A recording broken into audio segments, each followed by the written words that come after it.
Hi there, this is Mark, and welcome back to Article Club, where we read, annotate, and discuss one great article every month on race, education, or culture. Hi, everyone, it's March, and this month we are going to dive into some fiction for a change, a novella, in fact, which I know rarely happens here at Article Club, but it's safe to say that when I first read this piece back in December, I knew that it would be perfect for us. So I'm happy to announce that the story that we're going to be focusing on this month is called Radicalized, and it's by Cory Doctorow, and it was published way back in 2019 as part of a collection of the same name. At first glance, the story seems familiar. It's about a regular man named Joe Gorman who becomes radicalized after going on an online chat forum. But what caught my attention was the reason he sought solace online in the first place. Let's just say this piece has Luigi Mangione all over it in a very eerie and prescient way. So I hope you read it and join our discussion on March 23rd. You can sign up now at highlighter.cc/discussion. If you're on the fence, that's what this podcast is for. This time, you actually get a 2-for-1. First up is an animated introduction to the story brought to you by Article Club co-host Melinda and me. That's going to be about 10 minutes. And then after that, right at the 12-minute mark, if you want to skip ahead, you'll hear my interview with Mr. Doctorow, who generously shared his views. I was especially interested in what he had to say about the Luigi Mangione situation and about how he came up with the idea for his story those many years ago. All right, away we go. Hey, Melinda, we're back. Hi, Mark. How are you? I'm doing good. We've been reading some good things. Have you been reading some good things? Yes, we've been reading some great things. We have. We're off to a great start this year. Yeah, so we got another one that we're going to be reading and discussing. It's called Radicalized. It's by Cory Doctorow, and it's actually fiction. We never do fiction. What do you think I about fiction? know. Surprise, everybody. We're throwing you a curveball. I think fiction's great. I'm probably one of those people that reads probably like equal amounts nonfiction and fiction, but it's interesting because I have not yet read a fiction article inside of Article Club. So, Yeah, I first like time. we rarely do it, but I was reading this over winter break and I was just shocked because this is a fictional piece that's very similar to the whole Luigi Mangione thing. Yeah, yeah, it's almost a dead ringer. Which apparently has captive or did captivate the country, for at least a little bit. Let's hear what do you think about Luigi? What a time to be alive of Luigi Mangione. I guess resistance hero to some. Yeah, I don't know if I have any like strong opinions either way, but I think from just watching it, you know, I'm like, wow, there are people that are donating to his GoFundMe and posting his pictures all over Twitter. And, there are people thirsting after Luigi. Again, what a time to be alive. Yeah, definitely a phenomenon. And, I do identify with his Italian American roots and ancestry. But other than that, I don't know what I think about Luigi. But when I read this, I was like, what's going on here? Because this is a 2019 novella, totally fiction, Hmm. that easily could have been written now and easily could be nonfiction. You know how, like Hmm. in life, fiction is nonfiction and nonfiction is fiction? Because I was reading this and it was wild as far as like the main character becomes radicalized over a healthcare health insurance incident Yep. and then like really big things happen. And so I guess like the first thing that I wanted us to chat about a little bit is Joe's the main character and he's like this Hmm. regular dude with a Hmm. family and a wife who has a healthcare incident Hmm. and he starts getting radicalized, but it seems like he's just like a nice guy. What'd you think about Joe? Did you like him? Did you not like him? I think that the character of Joe is kind of genius because I kind of feel like Joe is, again, like an average Joe.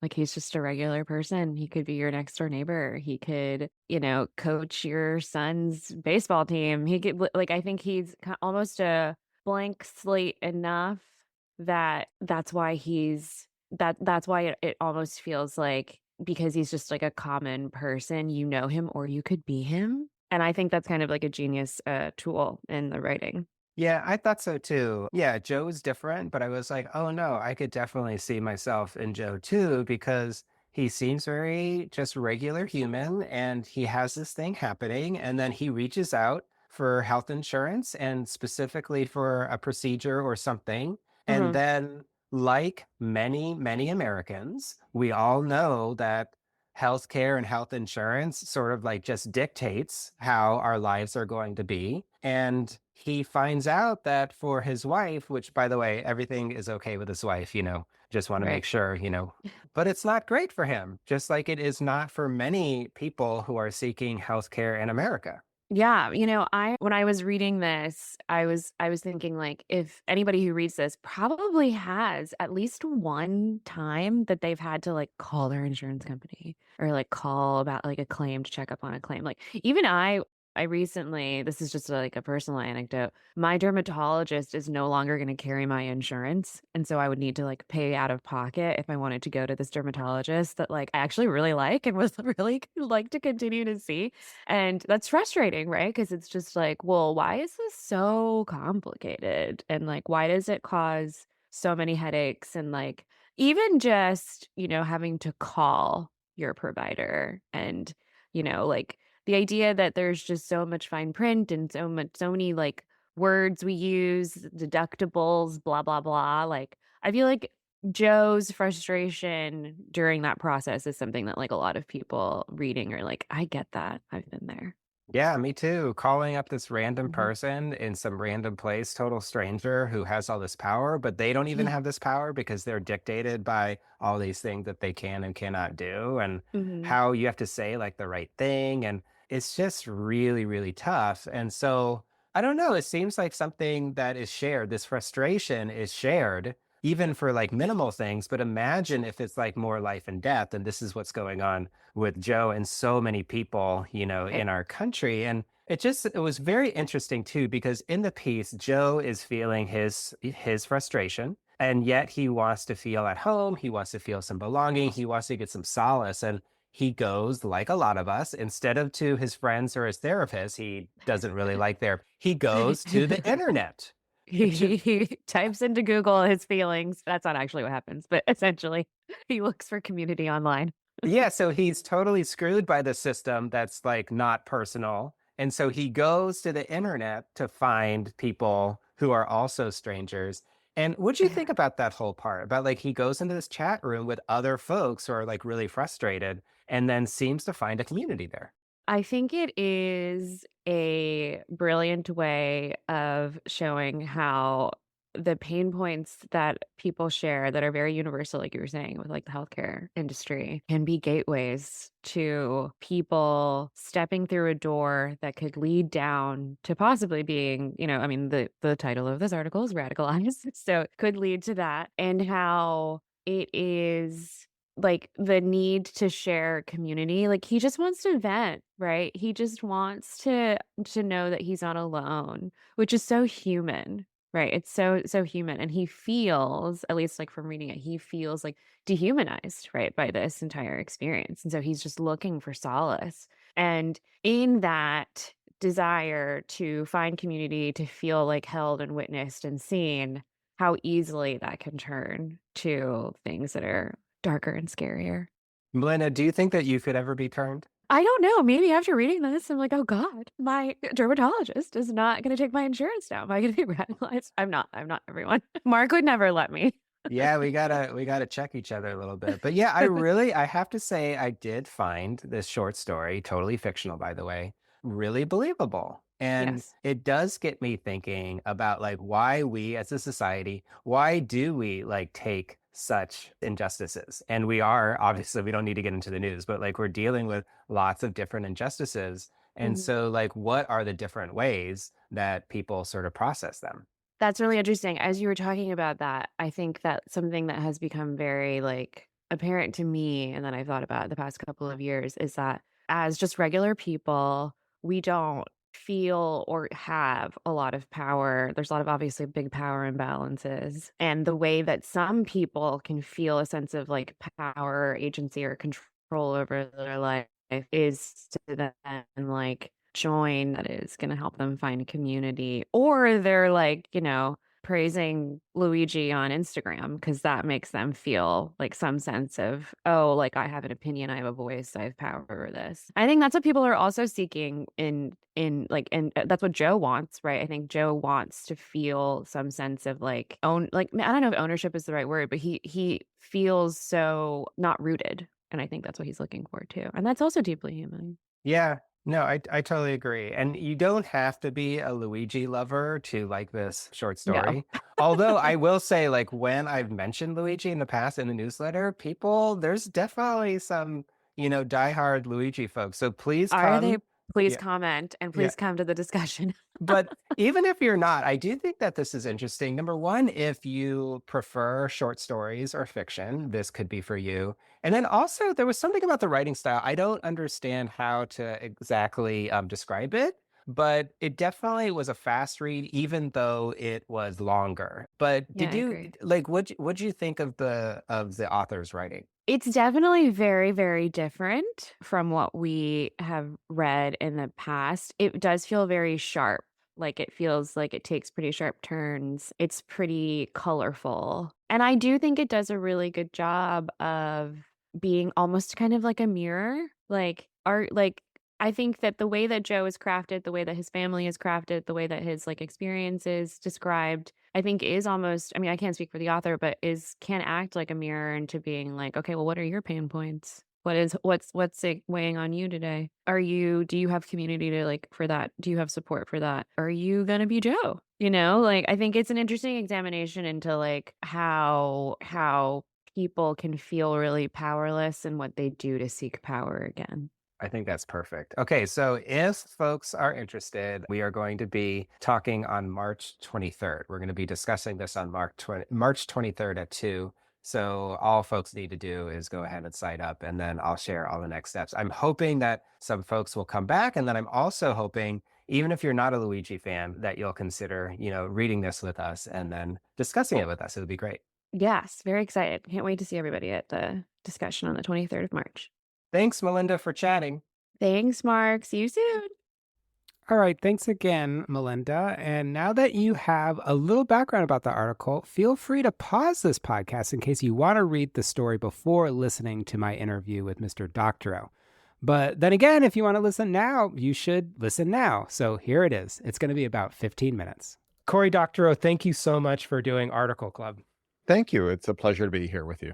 We could talk about a lot of stuff, but the one that we selected was Radicalized, which was this novella published in 2019 as part of a collection of novellas. And obviously, it is coming to be, again, extremely relevant. The first question I got to ask, I'm sure you've been asked it, when the whole Luigi Mangione thing happened, do you remember your first impressions?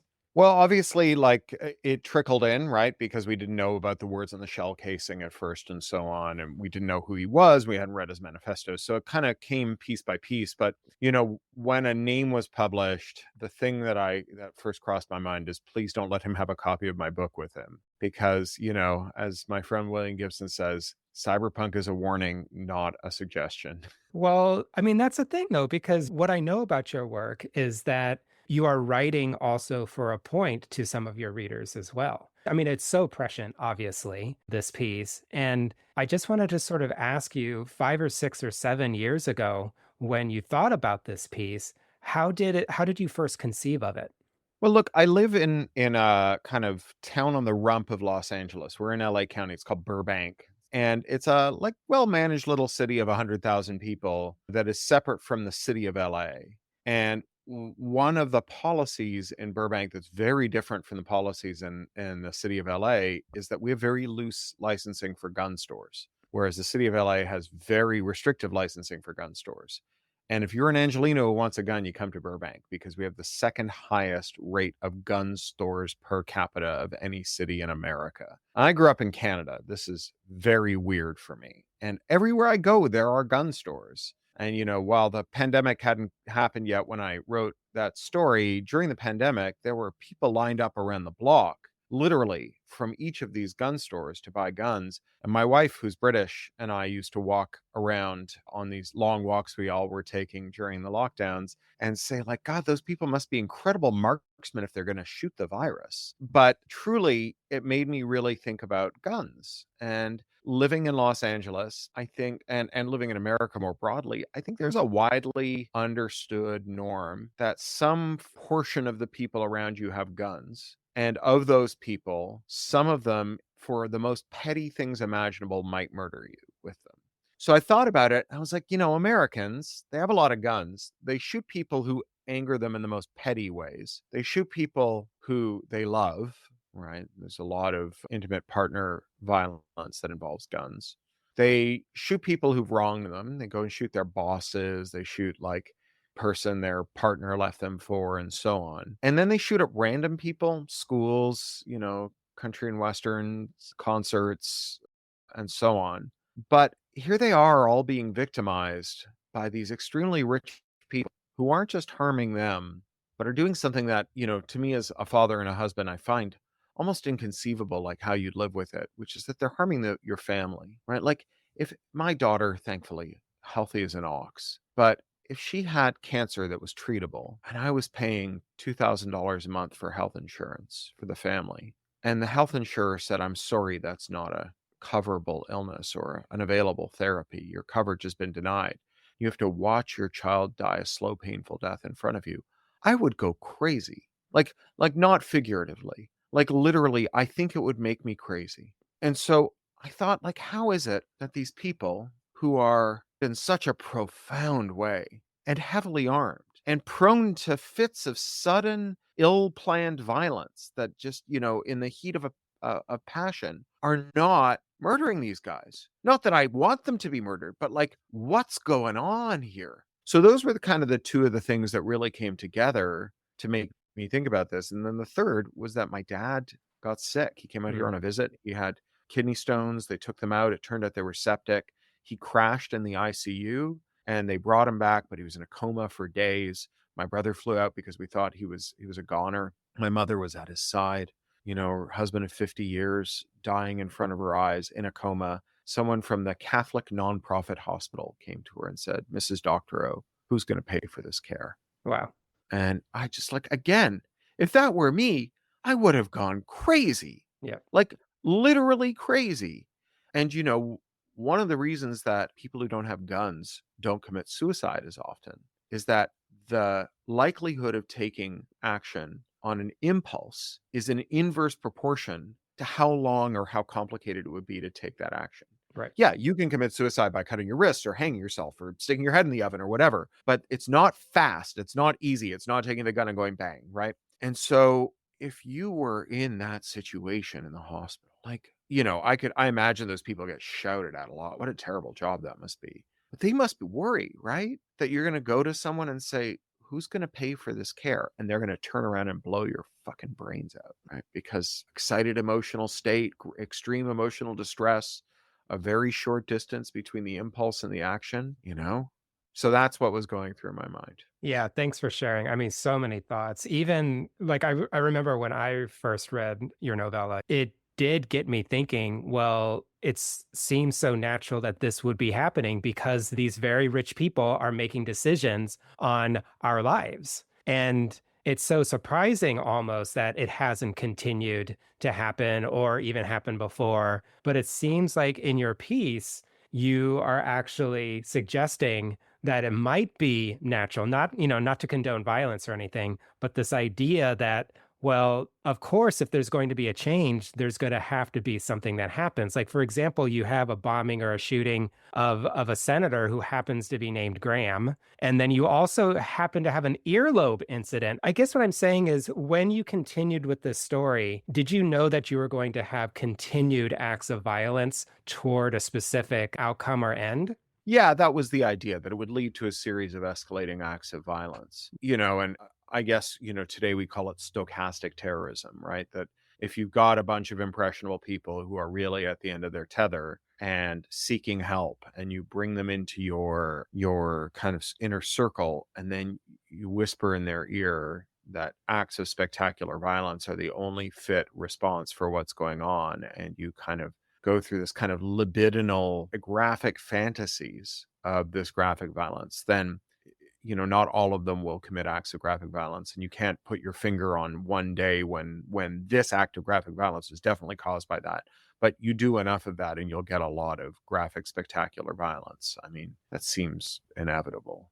And in addition to sort of that part of the story, we were all very interested in your main character, Joe, because he's a good guy. He's a 30-something sort of regular guy who loves his family, loves his wife. And he seems like he's a protector and he just wants the best for his wife. His wife gets sick, then, she's better. But he goes on this message board and he loves it. It's like his people. And he just can't get away from the addiction of it. He's in the middle of the night, he's not sleeping, so he's looking at it in the bathroom. He's at his kid's recital and like he has to check it or whatever. That was very real, like this idea that we can be captivated by it. And Sure. so I'm trying to figure out like how were you able to sort of share that with your reader in a way that that was believable?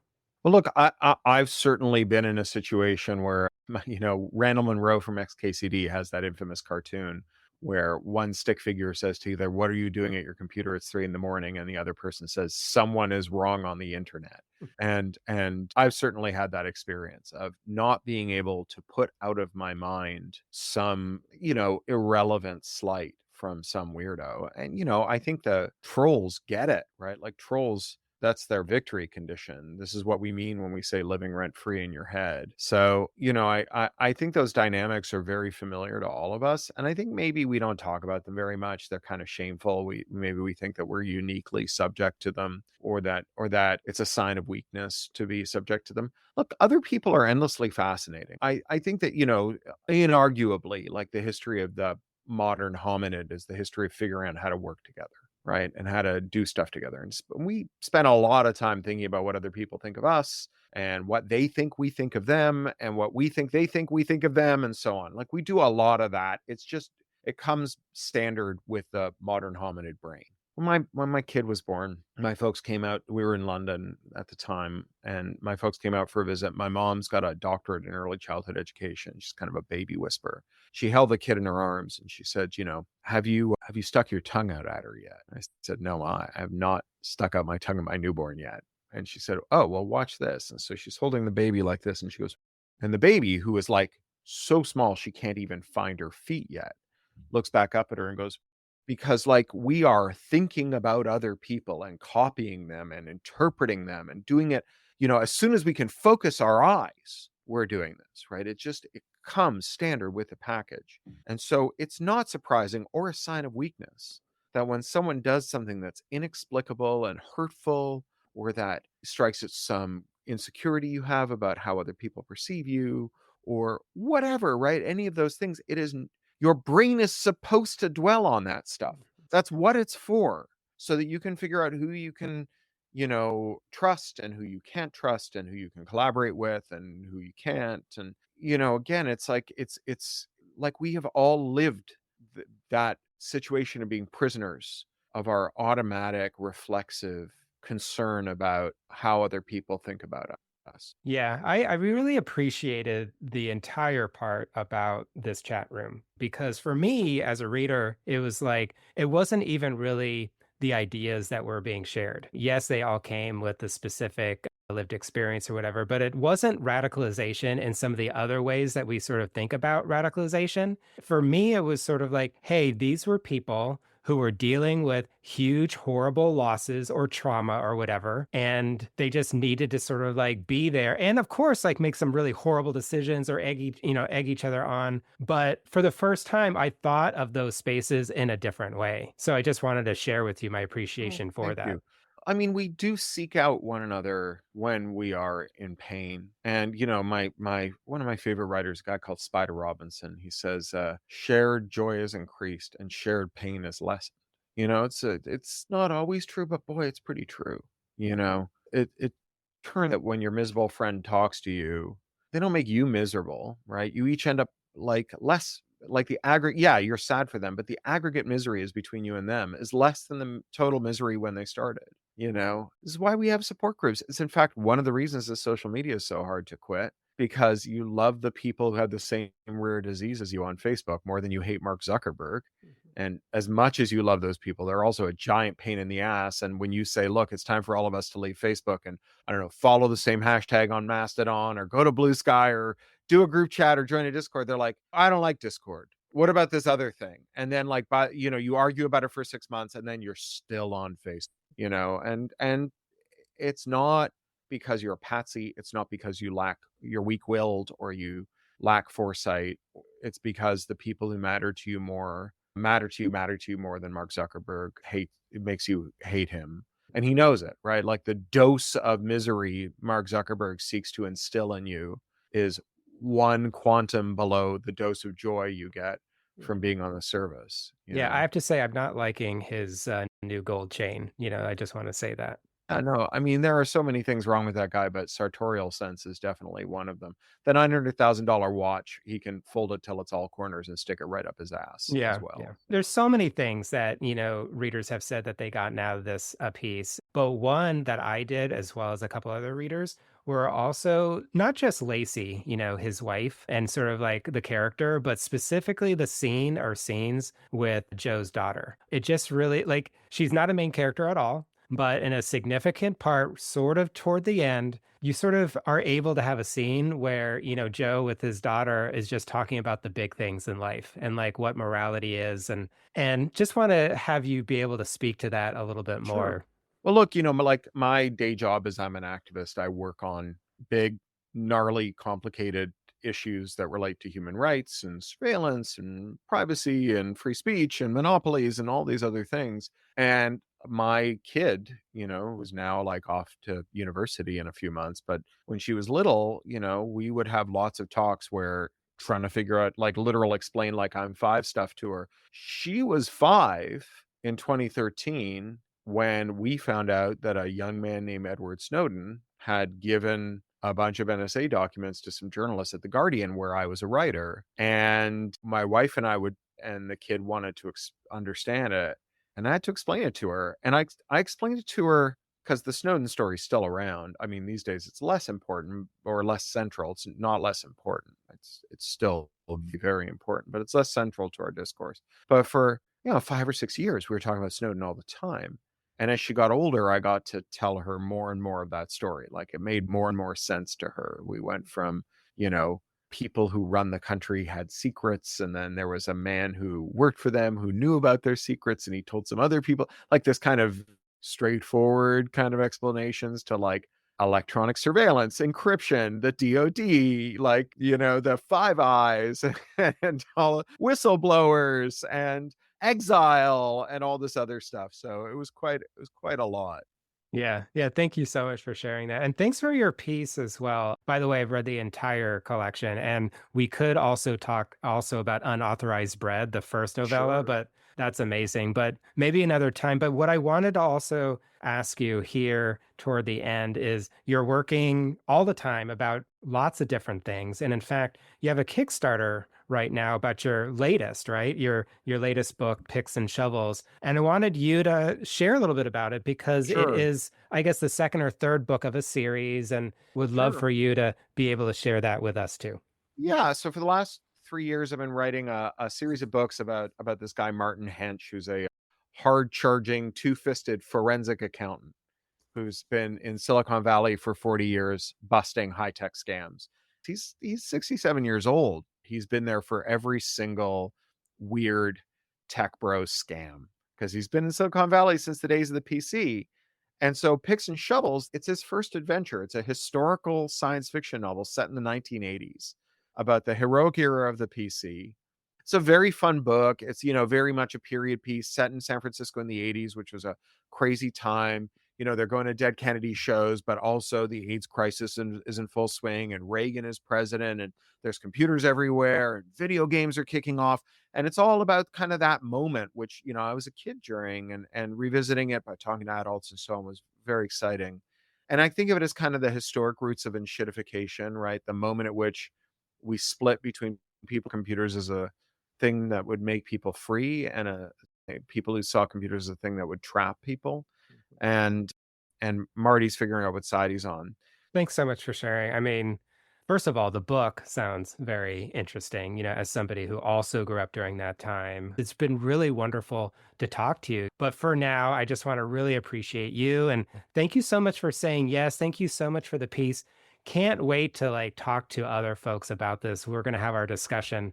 But yet again, thank you, Corey, so much for doing this. Well, thanks a lot. I got to go cook dinner for the family, but I had a really nice time. Thank you. Have a great day. I want to thank Corey Doctorow yet again for saying yes to Article Club, for sharing your views on your piece, and for writing your story. I am deeply grateful. Article Clubbers, thank you too for listening to this interview, and I want to invite you warmly to read the short story and come to our discussion on March 23rd at 2 p.m. Pacific Time. You can sign up at highlighter.cc/discussion, or you can email me at mark@articleclub.org. If you're not quite ready yet and you want to find out more information, all you need to do is follow us over at articleclub.org. Hope you have a great weekend ahead.